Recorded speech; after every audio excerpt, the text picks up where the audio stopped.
Hello, I'm Linda Simmons from Bailey's in Devonport. Today I'm in the absolute heart of Devonport, right in the vibe of the village, with a scent of coffee being ground next door and chocolates being crafted just across the road.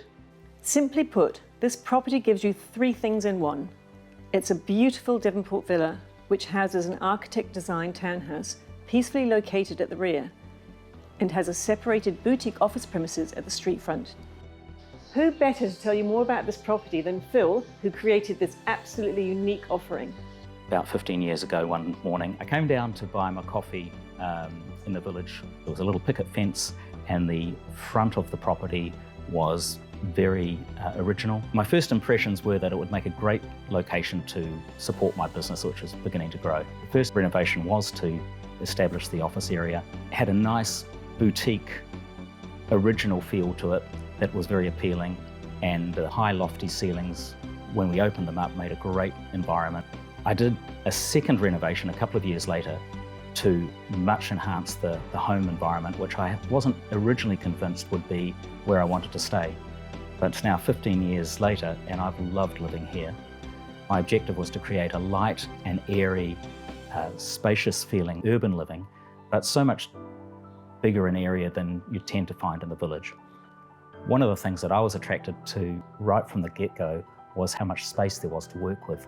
We really enjoy the sun flooding into this living space, just the open air in the courtyard. 15 years ago, I had relatively young children and they just enjoyed being in the hub of the village, the proximity to the city. This location has been great to grow my business. The home as well has been a great place for out-of-town friends and family to come and visit. They've sort of affectionately called it Hotel Wynyard, as they have enjoyed making repeat bookings to come when they've been in Auckland for business or pleasure. I started with very few clients, but the location and the professional shop front and it's worked really well for us to grow and to support the growth of the business in general. And quite a few people have asked me why would I contemplate selling after creating this unique space, and how well it's done for me and how much we've enjoyed it. The reality is the business has grown and the team are expanding and we really could do with more space. So whether you have a business and love the idea of running it right next to home, or you fancy the idea of a village centre lock up and leave townhouse, with the real bonus of being able to rent the office space and generate an income for yourselves, this property really is a must-see. Please call me now to arrange your private viewing. I look forward to hearing from you.